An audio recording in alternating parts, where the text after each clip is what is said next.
N'ouvre jamais cette calebasse. Chaque minuit, enterre-la sous le baobab. Ne te retourne pas en partant. De là, tu auras tous les grands hommes du pays à tes pieds. C'est compris, grand maître. La nuit, dans une ruelle sombre du quartier Jonquet, Catherine ajustait son pagne brodé devant un miroir écaillé. Ses mains tremblaient légèrement. Ce soir, elle devait rencontrer le ministre de l'économie à l'hôtel Novotel, et tout devait être parfait.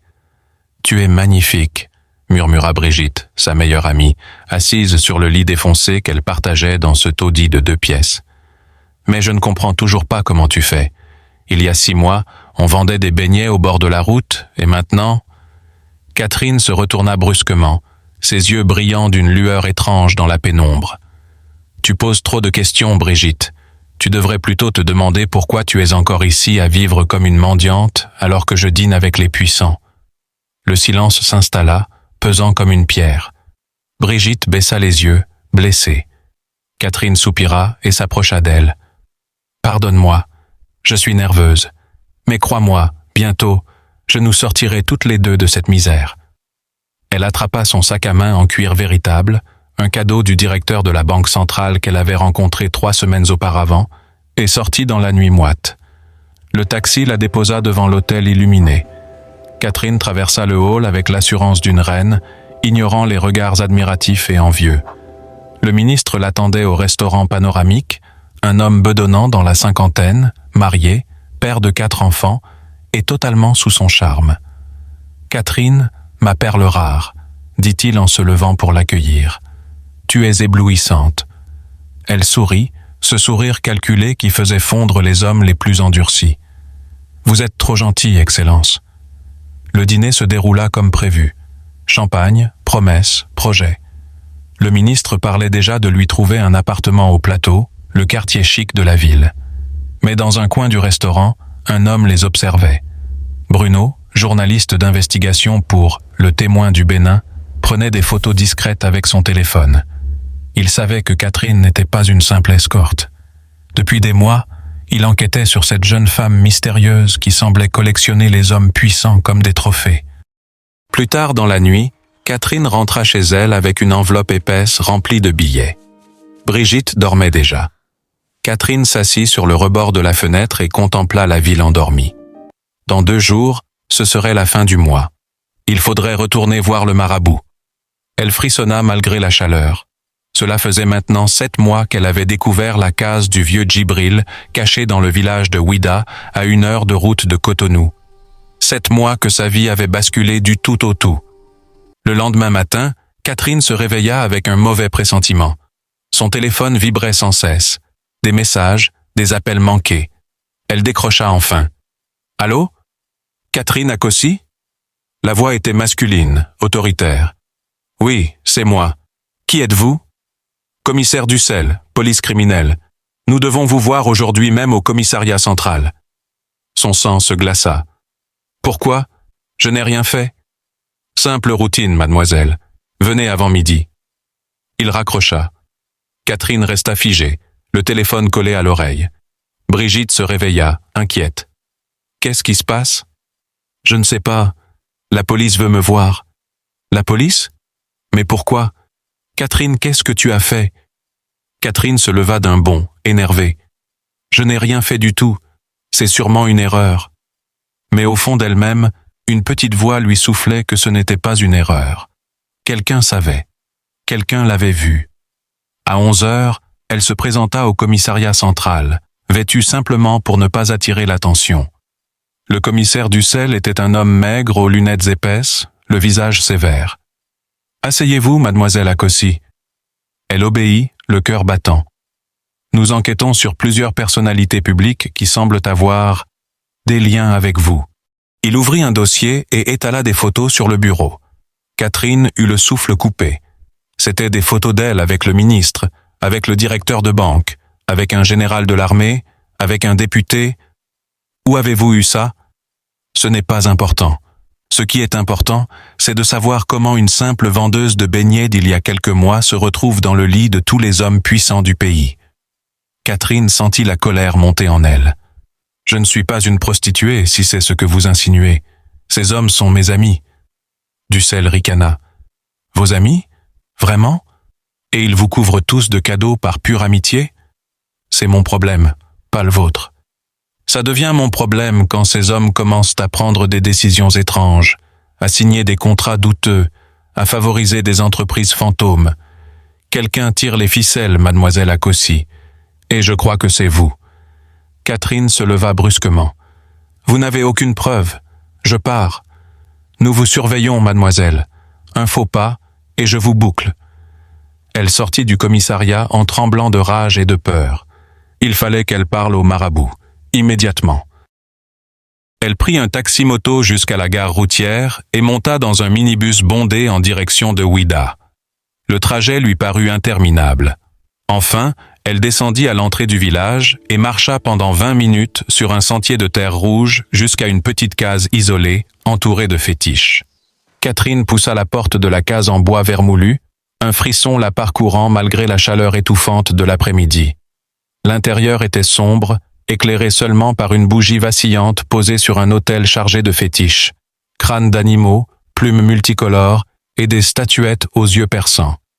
Djibril, le marabout, était assis en tailleur sur une natte usée, ses yeux blancs laiteux fixés sur elle comme s'il pouvait voir à travers son âme. « Tu es revenue plus tôt ce mois-ci, Catherine », murmura-t-il d'une voix rauque, comme un vent soufflant à travers les feuilles sèches. « Les esprits te sentent agitée. Assieds-toi. » Elle s'agenouilla devant lui, les mains jointes en signe de respect. « Maître Djibril, j'ai des ennuis. La police m'interroge.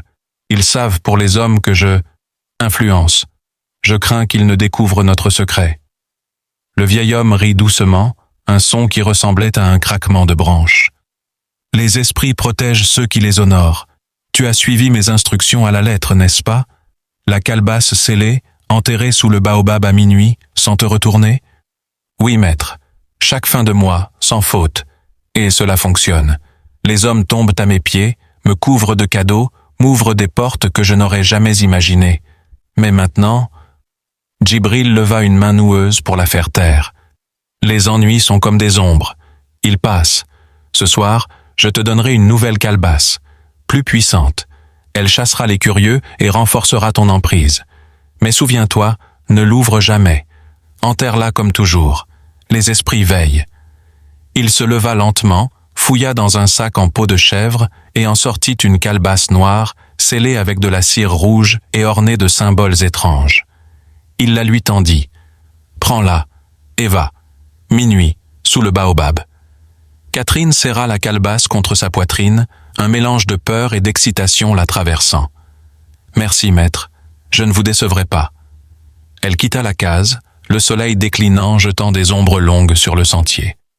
De retour à Cotonou, elle évita Brigitte, se cachant dans une petite auberge jusqu'à la nuit tombée. À minuit, elle se rendit au vieux baobab isolé à la périphérie de la ville, creusa un trou avec ses mains et y déposa la calebasse.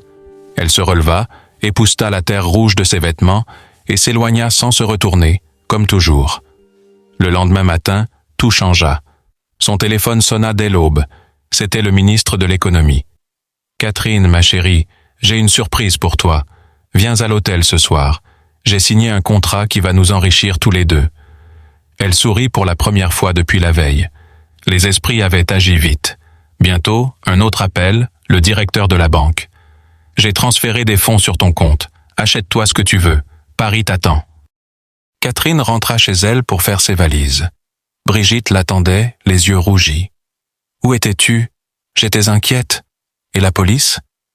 Catherine la regarda froidement, ramassant ses affaires sans un mot. « Je pars, Brigitte. Cette vie n'est plus pour moi. » « Pars? Mais... Et moi? On était ensemble dans tout ça. » Brigitte se leva, attrapant son bras. « Tu ne peux pas m'abandonner comme ça. » Catherine se dégagea brutalement. « Si, je le peux. Tu m'as ralenti assez longtemps. Reste ici avec tes beignets et ta misère.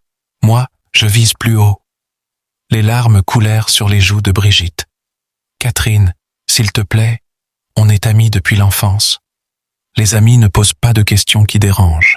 Adieu. » Catherine claqua la porte, laissant Brigitte effondrée sur le lit. Elle ne se retourna pas, tout comme avec la calebasse. Les jours suivants furent un tourbillon de luxe. Le ministre lui offrit un appartement spacieux au plateau, meublé de sofas en cuir italien et de tableaux abstraits. Elle acheta sa première voiture, une Mercedes-Benz noire rutilante qu'elle gara fièrement devant l'immeuble. Les voisins murmuraient, admiratifs et jaloux. « Qui est cette femme? D'où vient-elle » Bientôt, les invitations affluèrent. Un gala à l'ambassade de France, où elle rencontra André, un diplomate européen aux cheveux grisonnants et au sourire charmeur. « Vous êtes la plus belle femme de la soirée, Catherine, » dit-il en lui baisant la main. « Permettez-moi de vous inviter à dîner demain. » Elle accepta, et le dîner se transforma en une nuit passionnée dans sa suite à l'hôtel. André lui promit un visa pour l'Europe. « Viens avec moi à Paris, je te montrerai le monde. » 2 semaines plus tard, Catherine atterrissait à l'aéroport Charles de Gaulle, André à ses côtés. Paris l'éblouit, les lumières de la tour Eiffel, les avenues bordées de boutiques de luxe.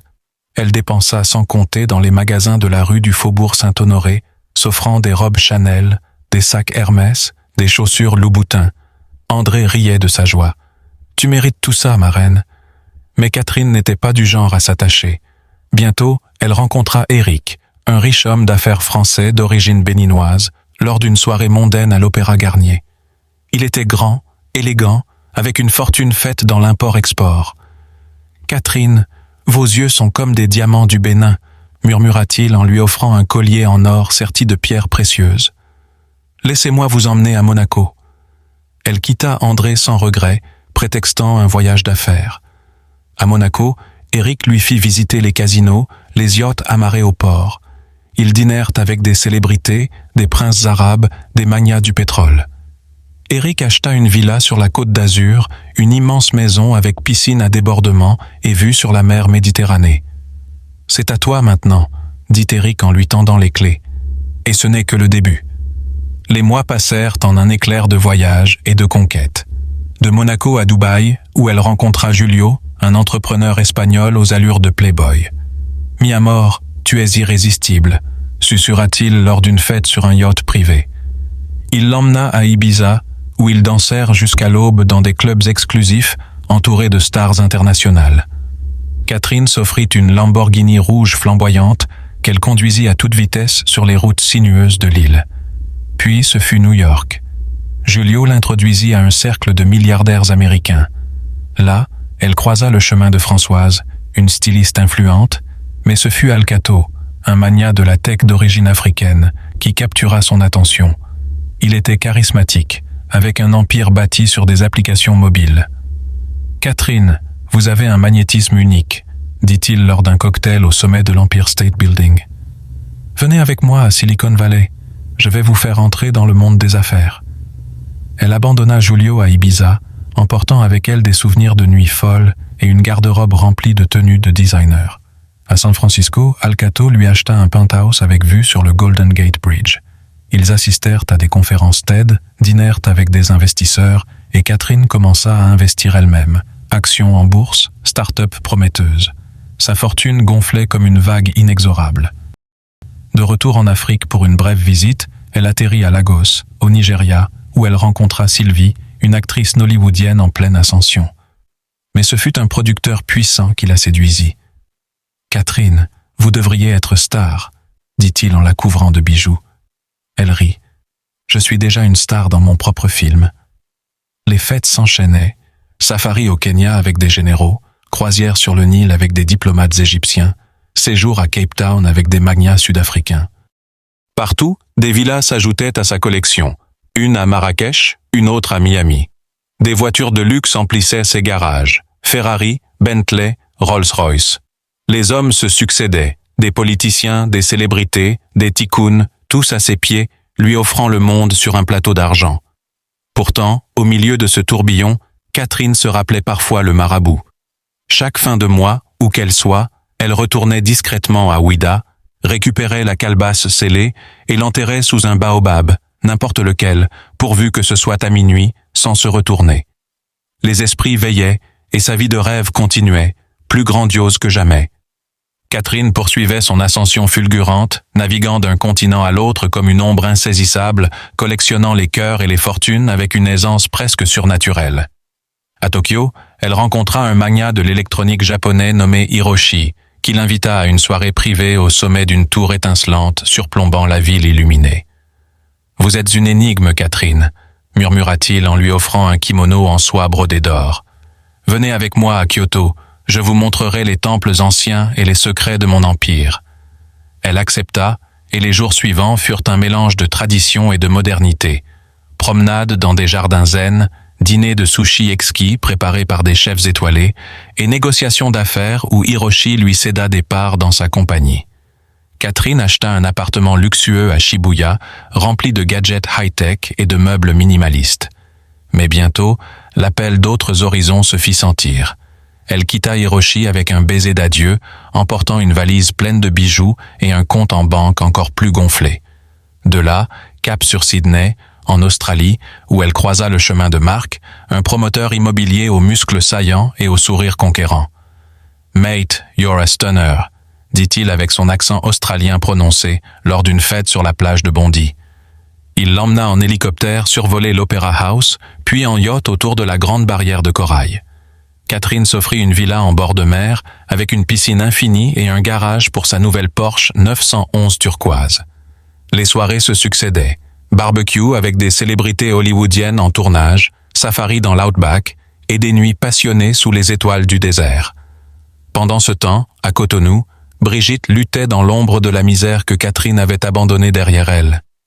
Assise sur le lit défoncé de leur ancien taudis, Brigitte essuyait ses larmes pour la énième fois, le cœur serré par le vide laissé par son amie d'enfance.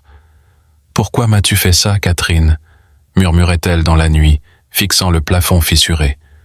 Les factures s'empilaient sur la table bancale, et l'argent des beignets qu'elle vendait encore au marché ne suffisait plus à payer le loyer. Forcée de survivre, Brigitte trouva un emploi misérable dans un petit restaurant du quartier Jonquet, lavant des assiettes graisseuses de midi à minuit pour un salaire de famine.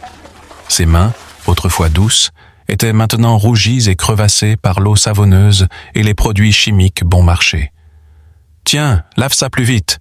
aboyait le patron, un homme bedonnant nommé Armand, en lui jetant une pile d'assiettes sales.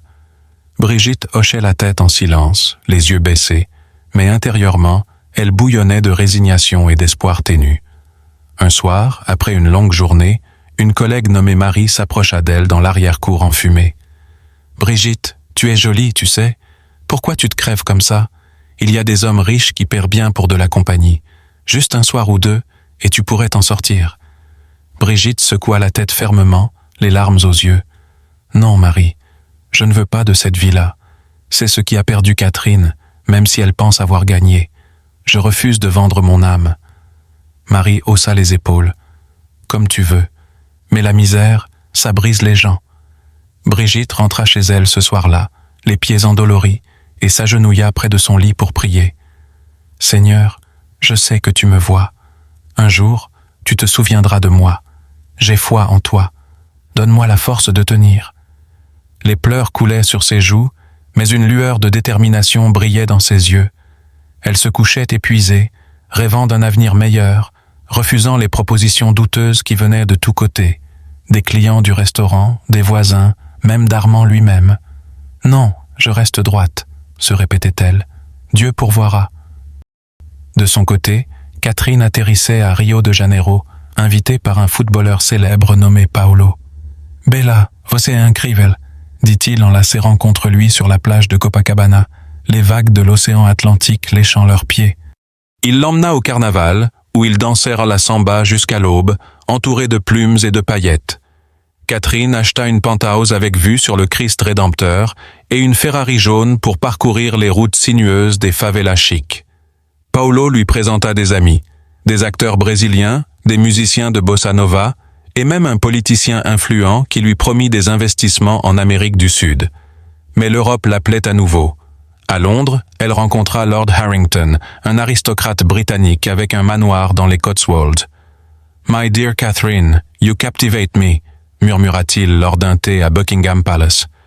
Il l'emmena en jet privé à Édimbourg pour le festival, puis à une chasse au renard dans la campagne anglaise. Catherine s'offrit un château miniature en Écosse, rempli d'antiquités et de whisky rares, et une Bentley Continental pour les routes pluvieuses. Au milieu de tout cela, Brigitte continuait son calvaire quotidien.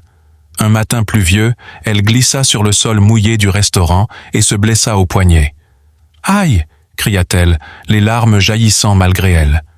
Armand grogna. « Pas le temps pour les pleurnicheries. Bande ça et continue. » Assise dans un coin pendant sa pause, Brigitte sanglotait doucement, pensant à Catherine dans son monde de luxe. « Elle m'a laissé pour ça, mais je ne la hais pas. Seigneur, aide-moi à pardonner. Un jour, ma vie changera. J'ai foi. » Elle refusa une nouvelle fois une offre d'un client ivre. « Viens avec moi, beauté. Je te paierai bien. »« Non, monsieur. Laissez-moi tranquille. » Sa voix était ferme, son esprit inébranlable. Catherine, quant à elle, voguait vers de nouvelles conquêtes à Moscou. Un oligarque russe nommé Dimitri l'accueillit avec des fourrures et du caviar. « Krasavitsa, you are my muse », dit-il en l'emmenant au Bolchoï pour un ballet privé. Elle acheta une datcha aux abords de la ville, avec sauna et garde du corps, et une limousine blindée pour naviguer dans la neige. Les dîners avec des espions et des artistes se multipliaient, et sa collection de diamants grossissait. Puis, direction l'Inde, à Mumbai, où elle rencontra Raj, un producteur de Bollywood. « You could be a star, Catherine », s'exclama-t-il lors d'un tournage sur les plages de Goa. Il l'emmena dans des palais de Maharajas où ils dansèrent au son de musiques envoûtantes. Catherine acquit une villa à Delhi, ornée de marbre et de soieries, et une flotte de voitures indiennes modifiées pour le luxe. Brigitte, de son côté, affrontait une nouvelle épreuve. Le loyer impayé menaçait de l'expulser. Assise sur le trottoir après son service, elle pleurait en silence, la pluie se mêlant à ses larmes. « Dieu, pourquoi tant de souffrance ?» murmura-t-elle. Une voisine, compatissante, lui offrit un bol de riz. « Tiens bon, Brigitte, la roue tourne. » Et Brigitte hochait la tête, refusant une proposition d'une femme élégante qui passait. « Rejoins-nous, on vit bien sans effort. »« Non, merci, je crois en un meilleur chemin. Dieu se souviendra de moi. » Catherine continuait, infatigable. À Séoul, elle séduisit un PDG de K-pop nommé Kim. « You're enchanting », dit-il en coréen, traduit par un interprète lors d'un concert privé. Voyage en jet à Busan, achat de cosmétiques de luxe et une tour d'habitation high-tech à Gangnam. Sa vie était un kaléidoscope de richesses, d'hommes puissants, de villas somptueuses et de voitures extravagantes, ponctuées par ses retours mensuels discrets à Ouida pour honorer le rituel du marabout. Les esprits gardèrent leur emprise et rien ne semblait pouvoir arrêter son règne. Catherine voguait à présent vers Singapour, invitée par un magnat de la finance nommé Lee, qui l'accueillit avec des limousines et des suites présidentielles dans les hôtels les plus exclusifs de Marina Bay. « Vous êtes une vision, Catherine », murmura-t-il en lui offrant un bracelet en platine incrusté de diamants roses. Ils dînèrent au sommet du Marina Bay Sands, surplombant les lumières scintillantes de la ville-État, discutant d'investissements en Asie du Sud-Est. Catherine acheta un appartement ultramoderne avec vue sur le port, équipé de domotique dernier cri, et une McLaren 720S pour filer à travers les avenues impeccables. Lee l'introduisit à un réseau de banquiers et de politiciens, et sa fortune atteignit des sommets vertigineux, avec des comptes offshore gonflés à des millions. Mais au fond d'elle, une curiosité lancinante grandissait. Chaque fin de mois, le rituel du marabout la rappelait à Ouida, mais avec le temps, les voyages incessants rendaient ses retours de plus en plus pesants. « Pourquoi ne puis-je pas savoir ce qu'il y a dedans ?» se demanda-t-elle un soir, seule dans sa suite à Singapour, tenant la dernière calebasse scellée que Djibril lui avait remise. « Après tout, c'est grâce à moi que tout ça fonctionne. Les esprits ne me puniront pas pour un simple regard. » Elle secoua la tête, chassant l'idée, et enterra la calebasse sous un arbre ancien dans un parc isolé à minuit, sans se retourner. Pendant ce temps, à Cotonou, Brigitte persistait dans sa routine épuisante, lavant assiette sur assiette au restaurant, ses mains calleuses témoignant de sa lutte quotidienne. Les larmes venaient souvent, surtout les soirs de pluie où elle rentrait seule dans le taudis vide. « Seigneur, donne-moi la force », priait-elle, refusant toujours les avances faciles. Un jour, un client régulier entra, un homme élégant dans la quarantaine, vêtu d'un costume impeccable, avec une montre en or discrète. Il s'appelait André, un ingénieur pétrolier expatrié travaillant pour une multinationale en prospection offshore au large du Bénin. Il commanda un plat simple, observa Brigitte avec un sourire timide. « Vous travaillez dur ici, dit-il un soir, alors qu'elle essuyait les tables. Pourquoi une femme comme vous reste-t-elle dans un endroit pareil ?» Brigitte leva les yeux, surprise. « C'est ma vie, monsieur. Je fais ce que je peux avec honnêteté. » André revint les jours suivants, engageant la conversation. Il parla de son travail solitaire en mer, de sa recherche d'une compagne simple et authentique, loin des femmes matérialistes qu'il rencontrait dans les cercles huppés. « Vous n'êtes pas comme les autres, Brigitte. Vous avez une pureté qui m'attire. Pas de demandes extravagantes, juste de la sincérité. » Elle rougit, mais garda ses distances au début. Pourtant, ses visites devinrent des rendez-vous. Promenades au marché, discussions sur la foi et l'avenir. André tomba amoureux de sa simplicité, de sa foi inébranlable en Dieu, de son refus de la facilité. « Épouse-moi, Brigitte », proposa-t-il un soir sous les étoiles, agenouillé avec une bague modeste mais sincère. « Je veux construire une vie avec toi, pas avec de l'argent, mais avec du cœur. » Les larmes aux yeux, Brigitte accepta. « Oui, André, parce que tu me vois pour qui je suis, pas pour ce que je pourrais avoir. » Ils se marièrent dans une petite église de Cotonou, entourés de quelques amis et de la famille d'André. Bientôt, Brigitte quitta le restaurant, emménageant dans une maison confortable au plateau. Leur premier enfant, une fille nommée Espoir, naquit un an plus tard, suivi d'un garçon, Foi. Brigitte, enfin heureuse, murmurait souvent « Dieu s'est souvenu de moi. La patience paie. » André, promu dans son entreprise, leur offrait une vie stable, mais c'était l'amour qui illuminait leurs jours. Catherine, ignorant tout de ce bonheur simple, la curiosité sur la calebasse revenait, plus insistante. De retour à Ouida pour le rituel mensuel, Djibril la mit en garde. « Les esprits sentent ton doute, Catherine. Ne les défie pas. »« Maître, qu'y a-t-il dedans ? Juste un indice, » implora-t-elle. « Le savoir te détruirait. Enterre-la, et vis ta gloire. » Cette fois, cependant, le jour fatidique arriva. C'était une fin de mois comme les autres. Mais Catherine, épuisée par un vol transcontinental depuis Vegas, arriva tard à Ouida. Djibril lui remit la calebasse scellée, ses yeux laiteux emplis d'un avertissement muet.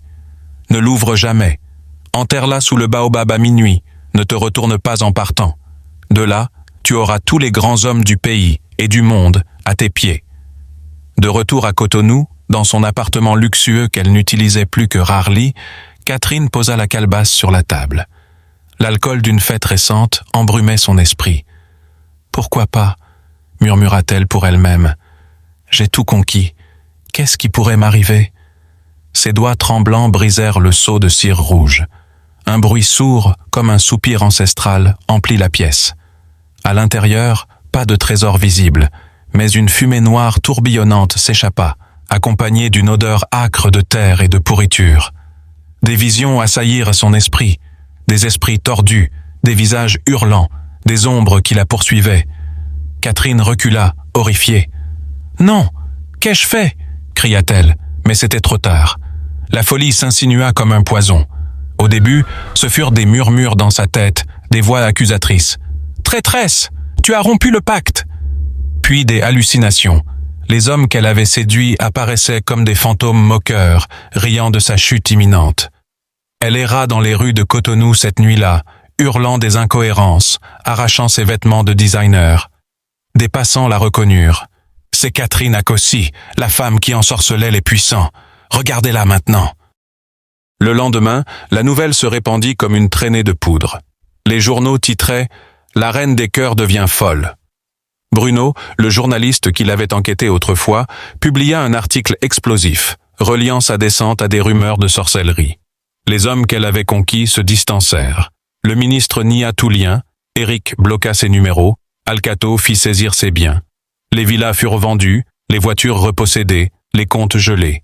Catherine fut internée dans un hôpital psychiatrique de Cotonou où elle marmonnait sans cesse sur des calebasses et des baobabs, les yeux vitreux, perdue dans un monde de tourments. Même Brigitte apprit la nouvelle. Assise dans son salon confortable, tenant son bébé Foi dans les bras, elle lut l'article avec un mélange de pitié et de tristesse. « Oh, Catherine !» murmura-t-elle, des larmes coulant. André, à ses côtés, posa une main sur son épaule. « Elle a choisi son chemin, ma chérie. Toi, tu as choisi la lumière. » Brigitte hocha la tête. « Oui, et regarde-nous maintenant. 2 beaux enfants, une vie paisible. Dieu s'est souvenu de moi, mais je prie pour elle. Que les esprits la libèrent. » Des mois passèrent. Catherine, autrefois reine du monde, n'était plus qu'une ombre hagarde dans les couloirs de l'asile, murmurant des regrets inaudibles.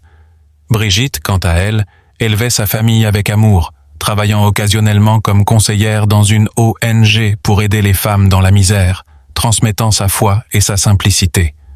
Le contraste était poignant. L'une avait tout gagné pour tout perdre dans la folie, l'autre avait patienté dans l'humilité pour récolter un bonheur durable. Et ainsi, l'histoire de Catherine et Brigitte se clôtura, un rappel que les pactes avec l'ombre finissent toujours par exiger leur dû.